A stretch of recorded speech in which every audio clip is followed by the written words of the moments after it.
We are discussing about GATE 1994 ECE paper. This is question related to 1 mark. The threshold voltage of an N-channel MOSFET can be increased by A. Increasing the channel dopant concentration, B. Reducing the channel dopant concentration, C. Reducing the gate oxide thickness, D. Reducing the channel length. So whenever it is mentioned as N-channel MOSFET, there may be two different types. One is enhancement mode, the other is depletion mode. Unless until specified, you must take it as enhancement mode MOSFET only, which is generally used. So the question is related to N-channel enhancement mode MOSFET. For that one, threshold voltage can be increased by. In what way we can increase the threshold voltage? First of all, we should know what is meant by threshold voltage. N-channel enhancement mode. Enhancement is nothing but we have to enhance the channel for proper operation. Generally the MOSFET, enhancement mode MOSFET is used for the switch. If you are not applying any voltage externally across its terminals, at that time it generally acts as off switch. So if you want to make it as on switch, at that time there must be some channel should be induced between drain and source. So that channel should be consisting of mobile charge carriers. Since it is N channel, that should consisting of electrons, so that current can pass through drain to source.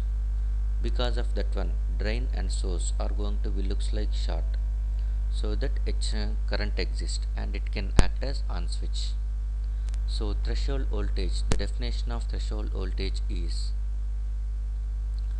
it is indicated with VT. Threshold voltage of NMOS VTN is the minimum amount of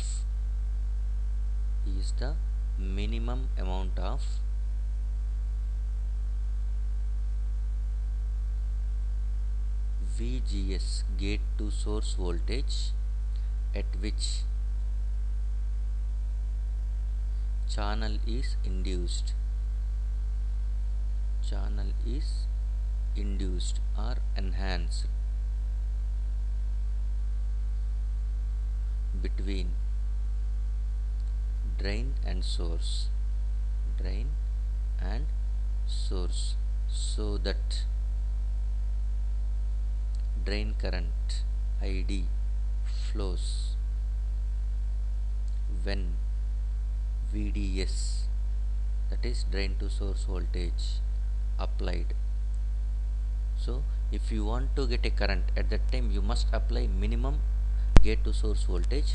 That minimum gate to source voltage is called as threshold voltage. So we'll see with diagram and then we'll come for this question. Okay, so this is N channel enhancement mode MOSFET. Look at the first one, okay, where it is indicated with 4 terminals, source, gate and drain, and the 4th terminal is substrate.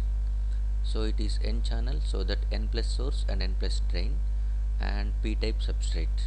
Always NMOS is fabricated in P type substrate. Now if you are looking at below this gate, this area is going to be consisting of holes.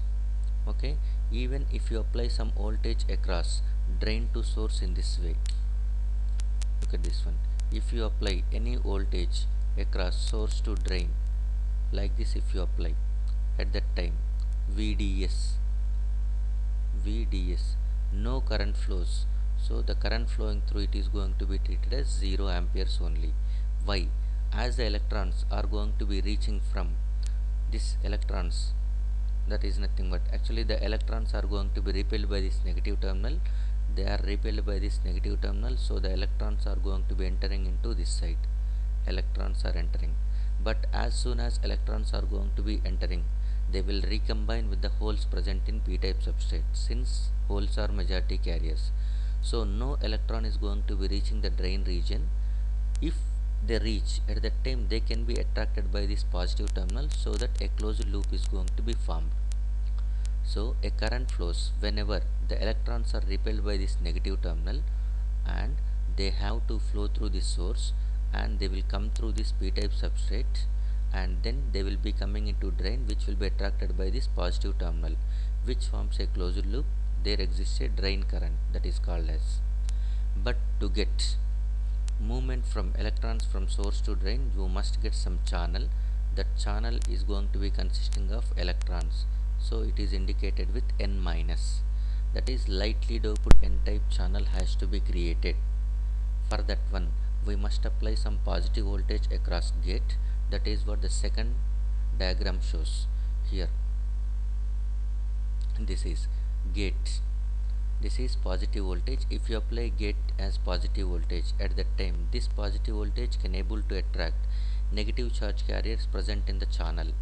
The channel is p type, that is majority carriers are holes but minority carriers are electrons. Those minority carriers are going to be attracted towards this positive gate voltage, but in between gate and this channel there is a silicon dioxide layer which act as insulator, so that all the attracted electrons will stay just below this silicon dioxide layer and they will stay there. And as soon as if you apply sufficient amount of gate voltage, that can induce more number of electrons which can form as a channel. So through this n-type channel, now the electrons will move from source to drain whenever VDS is applied, so that it can be act as on switch. There is a relation now exists between drain and source region. There is a short circuit between drain and source, so that current flows. This is what on condition. So whenever you are applying threshold voltage, that is the minimum amount of voltage required to get the induced channel, let Q is going to be the charge required for, let charge Q is the charge required for enhancing the channel, for inducing the channel. So we must require Q number of electrons, Q number of charge should be there, so that a channel can be induced. And we know the relation between Q is equal to C into V. V is nothing but voltage across the capacitor, whereas C is nothing but capacitance value. Because of these two things, what is the charge induced by that capacitor, that we know. So if you observe whether it is going to be acting as a capacitor or not, gate is acting as one terminal, okay, and p type substrate is going to be acting as other terminal. Look at the first diagram.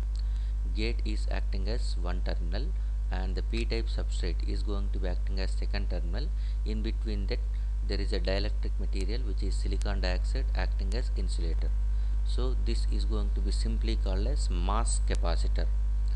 This is called as, this portion is called as, well known as mass capacitor. So we can get the relation between the charge induced in the capacitor and the capacitance value with respect to the voltage across gate. So if Q is going to be the charge required to get the induced channel, let Q is constant. By that time threshold voltage can be increased. Vt can be, for a constant Q, V can be increased by making C reduced. The capacitance has to be reduced. That capacitance is going to be reducing is nothing but capacitance value is epsilon A by D. D is nothing but distance between the plates, that is nothing but Tox, that is oxide thickness. This is oxide thickness. Okay. So exactly, strictly speaking, this is oxide thickness, TOX. This thickness has to be increased. By increasing the oxide thickness, we can increase the threshold voltage. So the answer for us is reducing gate oxide thickness. You cannot reduce the gate oxide thickness, so that answer option C is going to be the wrong one. So option C is going to be wrong. Next, reducing the channel length. This is also out of question, that is out of the answers. channel length doesn't play any role on the threshold voltage. Next, reducing channel dopant concentration or increasing channel dopant concentration, that we will see. Channel dopant concentration is nothing but channel is of p type. Okay, channel is of p type semiconductor, so that the channel dopant concentration is nothing but Na. If Na is going to be increases, what happens? If Na increases, that is majority carriers are going to be increased in p type. At that time, minority carriers minority carriers minority carriers implies nothing but n in p is going to be reduces because of mass action law, that says that when pp into np is equal to ni square. Okay, so whenever pp, that is whole concentration, Na increases, by the time np will reduce to maintain ni square as constant. So electrons in p type is going to be gets reduced. So for that one, as the number of electrons are going to reducing, we must apply more voltage to get same charge as q, so that by increasing the channel dopant concentration we can increase the threshold voltage. Otherwise, if you decrease the channel dopant concentration, minority carriers will increase, so that even if you apply small voltage itself, you will get the required q value, required charge will be present in the channel. So that by increasing doping concentration, that is A is the answer. So A is the answer, not B. So by increasing the channel dopant concentration, we can increase the threshold voltage of n MOSFET.